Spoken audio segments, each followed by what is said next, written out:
Okay, so a lot of people have been telling me that Halls of Atonement is the literal worst dungeon of the entire season. They are telling me that they cannot time this. The timer is so tight. They keep wiping to polls. The polls are unfair, and they don't understand what is it about Halls of Atonement that is so hard. But I genuinely think that a lot of it is a routing issue. A lot of it is the fact that people didn't play PTR and didn't see the evolution of the dungeon and kind of understand what mobs are actually dangerous and what mobs are not. So, in this video, we're going to take a few minutes to talk about how I would route this at different key levels, because that is the biggest thing. There's a hyper aggressive route that I used to time my first 15. This was the beginning. It was like day 1 of week 2. We were under geared, but I had a hyper aggressive route that made sure we had time. It's the route that I would use for a 16 or a 17. I am happy to share that route with notes, but you have to understand that I just simply would not do that below a very, very, very high push key with a very specific comp that has a lot of funnel damage. Let's talk about, for the average key levels, how I would route this and to understand what is actually dangerous about this dungeon. Okay, so there are multiple different perspectives. I'm going to try to generalize it and not talk from just tank or just healer or just DPS. We're not going to make this video too long. I'm just going to talk about the route. Let's go through it together. If I was tanking a Halls of Atonement, this is a general route. Let's say this is for a plus 12. So it's not a plus 5, because in a plus 5, what people don't understand about plus 5s is you could literally pull like this. You could. There's literally no reason you couldn't do this except for the fact that it's anti-fun and maybe your group would yell at you as a tank, but you would time the dungeon. If we're talking about a plus 2 or a plus 5, there's actually no reason you have to do big pulls. In fact, if I really wanted that plus 5, I would very potentially just do this. It's just not as fun. But let's think about the fact that we're not talking about a plus 5. We're talking about at least a plus 10 or a plus 12. Let's talk about a 12, because a 12 would require a little bit more coordination. So, all right, what we're going to do from here, the very first pull, you're thinking about going into this shard. You have Lust, you have all cooldowns. The question is, do you pull the Houndmaster with this first pull? If you as a tank are confident, you can do it. But you have to expect the Loyal Beast cast to go off. This is the biggest thing. You have to expect the fact that no one is going to help you with this Houndmaster. The Loyal Beast cast is definitely going off. Can you live it? Because if the answer is no, do not pull the Houndmaster. If you're like, I'm a Guardian Druid, I have Incarn, I can live it. I'm telling you that me as a Guardian Druid, I can face tank that on a plus 17 right now. So I actually tell my group, just let it cast, because it's just tank damage. I don't mind it at all. I know I can live. But if you're not certain about this, do not pull the Houndmaster. You actually leave this out of the first pull. You can just walk with these first 2 Dark Blades into this pack. That's absolutely fine to do. You will still time the 12, give or take, because this pack is already dangerous enough. What you have to understand about the first area is the mob that is the most dangerous is not this big guy. It is the Obliterator. The Obliterator, is the scary one. You have to be careful about this mob.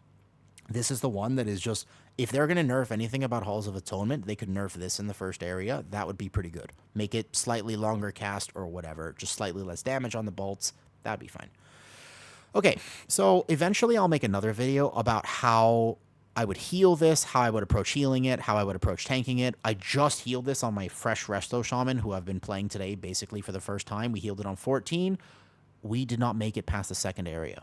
A lot of it was a routing issue. A lot of it was a DPS not knowing the mechanic issue, as it happens. So this is why I wanted to make this video. You have an option. You can, for example, pull all of this together or not. If you don't pull it together, you fight this. This pack will come in. You can't not pull this. It will come in. Don't CC it. Just let it walk into the pull after. You have to have a plan for threat. Okay? So basically, this is all together. Okay, next pull. How to understand the second area. Do not pull Obliterators. You can walk past this. After this first pull, you walk this way. I'm thinking I want this caster right here, and I probably want this stair pack. I would not pull more than this. In a plus 12, you have an option once again. If you as a tank are confident, add this slasher. If you as a tank are not confident, do not add this slasher. Just leave it out. That's fine. You can leave this out. In other words, you have to have a plan for dealing with the Stone Fist, and you have to have a plan for getting back to the pack when he knocks you back. Okay? That's mostly it. As long as you're like a warrior with charge, a bear with wild charge, etc., you're fine. If you're a prop pally, maybe consider don't pulling this. But if you're a tank and you're confident, just add this in. It's good percentage. Here, you have 2 packs. Okay? This is a pull. You fight this right there on the stairs. Do not pull more. Next pull. You add these groundskeepers because you've already cleared this, so they can't butt pull anything. You basically add this and you pull here. This is a plus 12. You still have to do somewhat aggressive pulls. You can't actually go pack by pack. You add this here. This pull is not that scary because there are only these casters. One caster that you kick. One thing to dispel. But I would not pull this with the shard.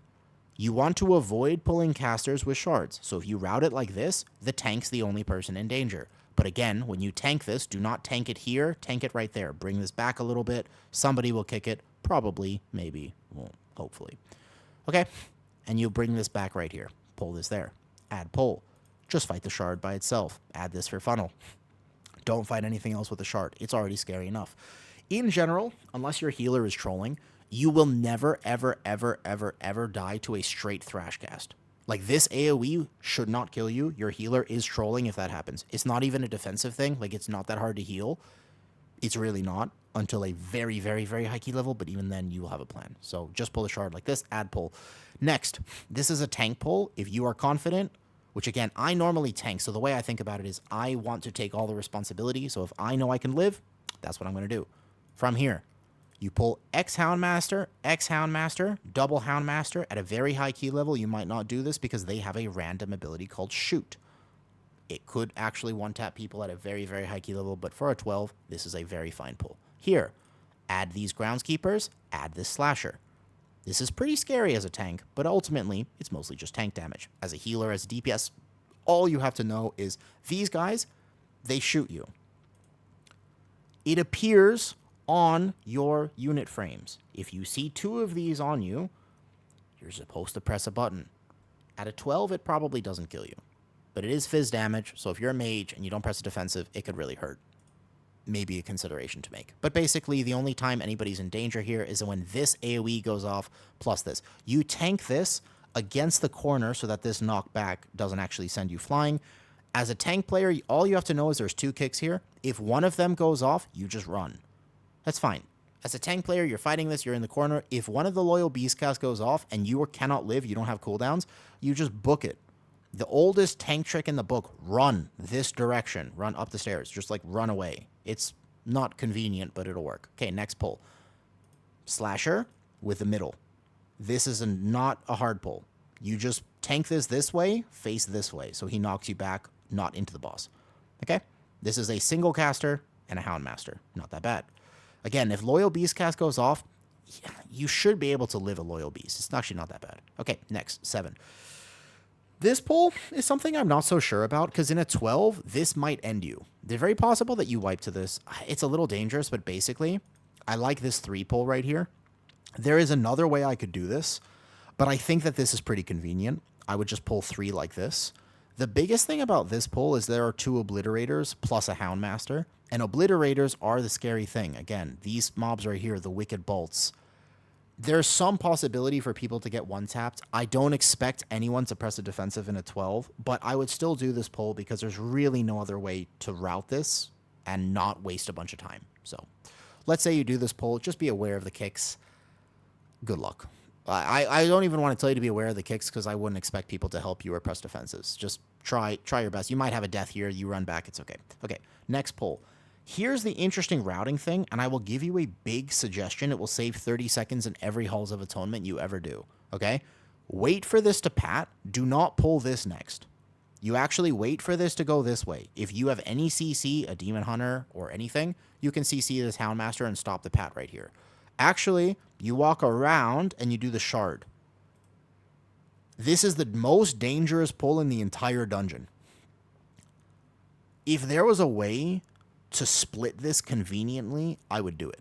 But I just don't think there is. Like, you could technically do this, but I don't like it. You're going to lose a lot of time. I think that you have to make sure this pull works, and I just think it's like, try to have full cooldowns.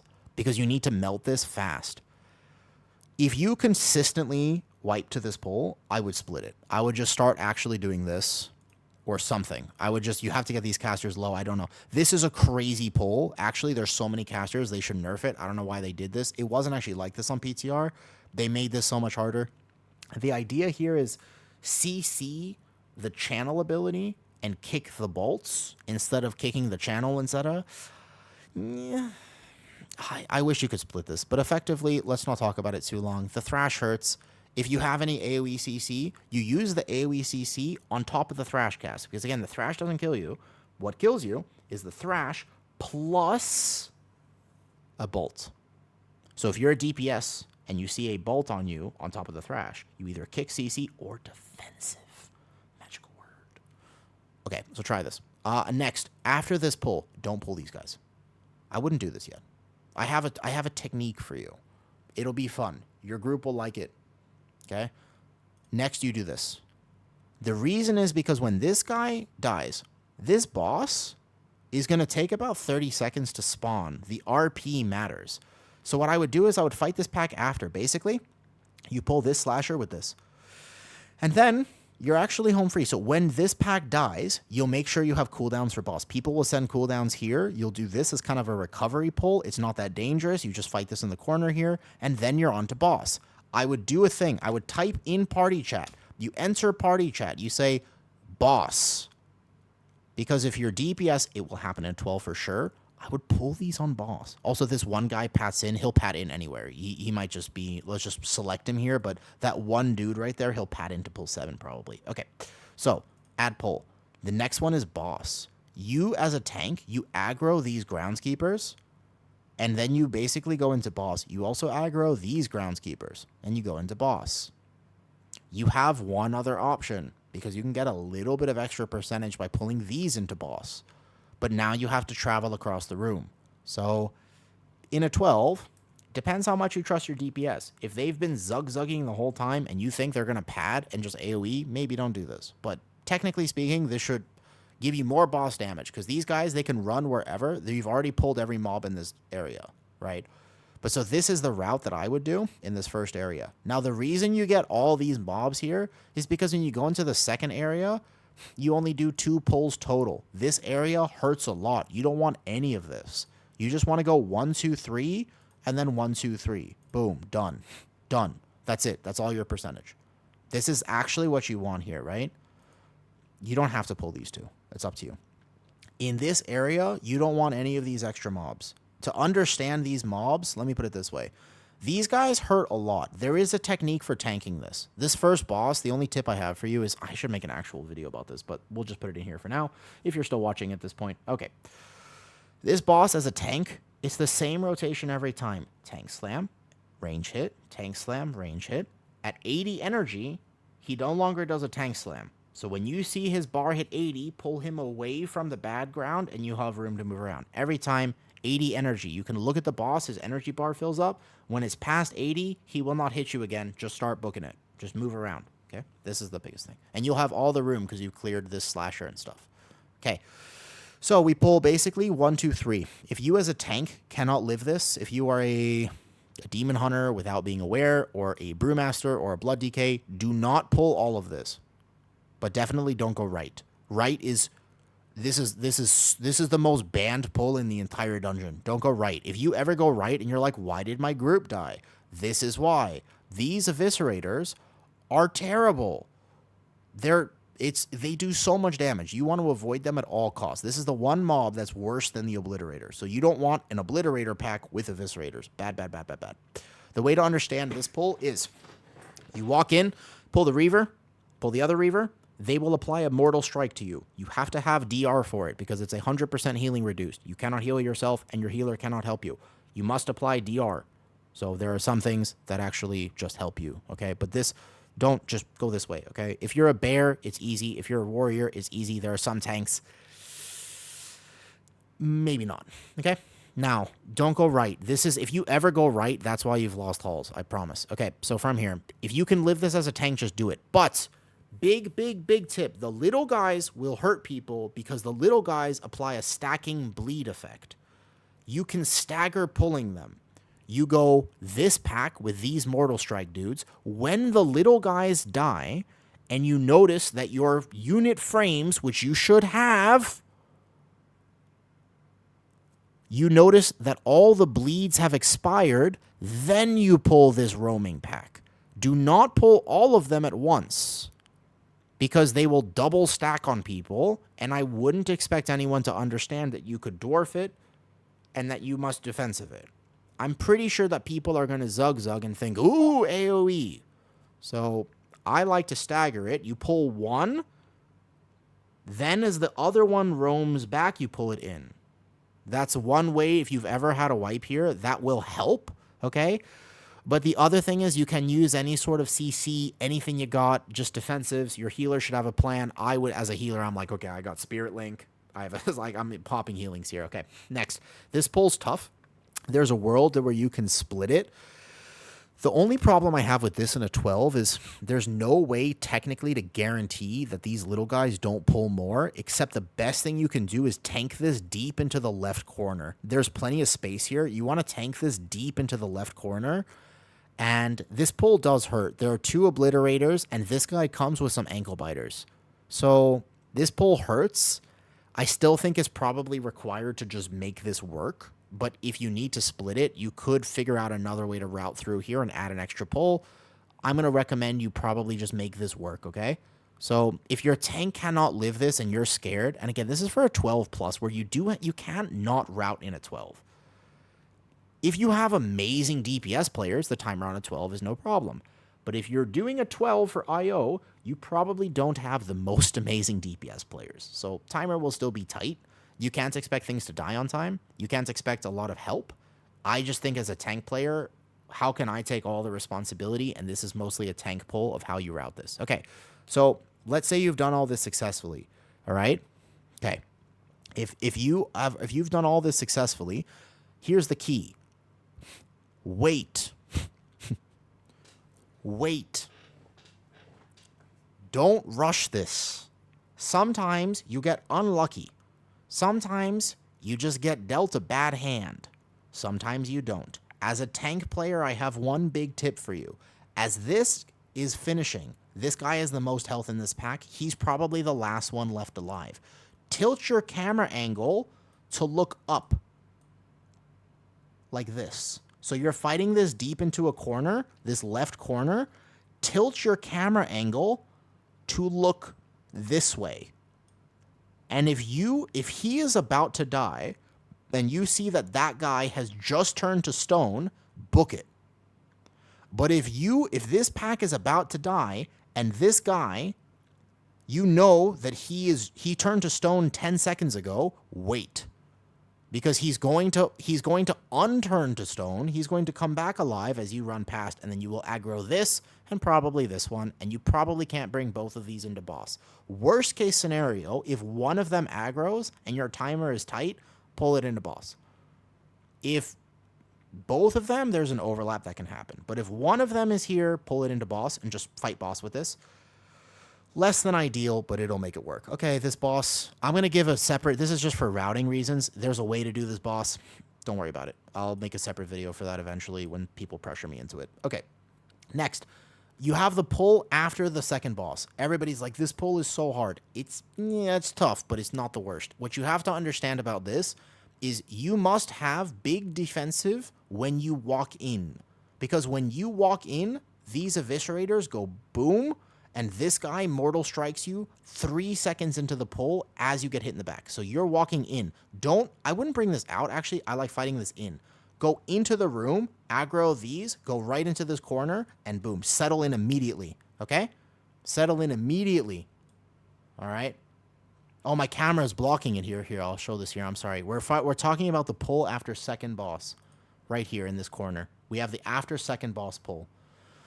This guy mortal strikes you. Again, healing reduction, okay? Healing reduction effect. So you as a tank must apply your DR as you walk in. So I, as a bear tank, am thinking I bark, I incarn, I'm set, okay? If he is a warrior, I'm thinking I walk in here literally with my shield wall active.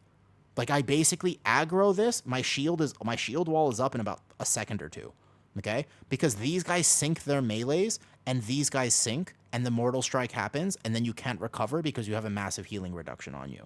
So as a tank player, you just need to know that. As a DPS player, please, for the love of God, just wait. Just don't. Just let your tank get aggro. Just.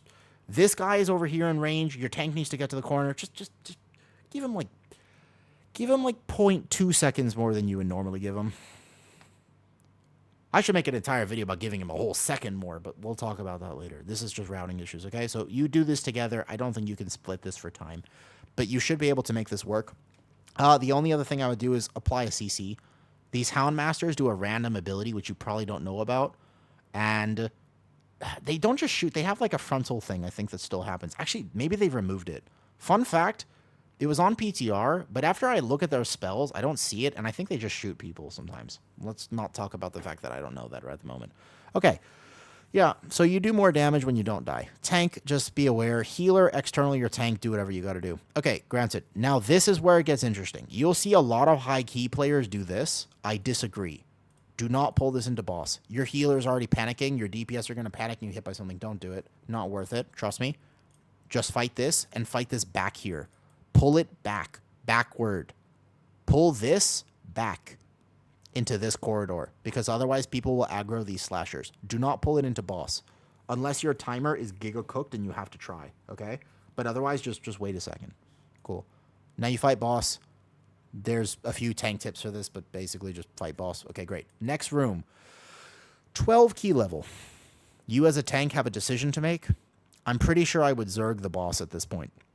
I think at a 12, you Zerg the boss. I'm pretty sure you don't kill all the ads. I think you can probably phase the boss. It might even take a few phases, but it's probably still faster and more efficient to just go boop and fight him. I would be aware as a tank player to make this call, because if I think my DPS have been kind of bad, like if I honestly, I'm like, I don't really trust these DPS players, and I've been doing the whole dungeon with them at this point, I'm like, I don't think they can Zerg this. I would just tell them, kill the ads, and just fight the stands, and then fight him after. That's what I would tell them, to be honest. But if you have any sort of DPS, and especially like a rogue with wound poison or whatever, you can fight this guy. So just Zerg him. What you should know if you're watching this video at this point, that means you're invested. That means you want to time the next Halls of Atonement you do. You don't want this to be the most cursed dungeon, which I really don't think it is this season. You must understand something.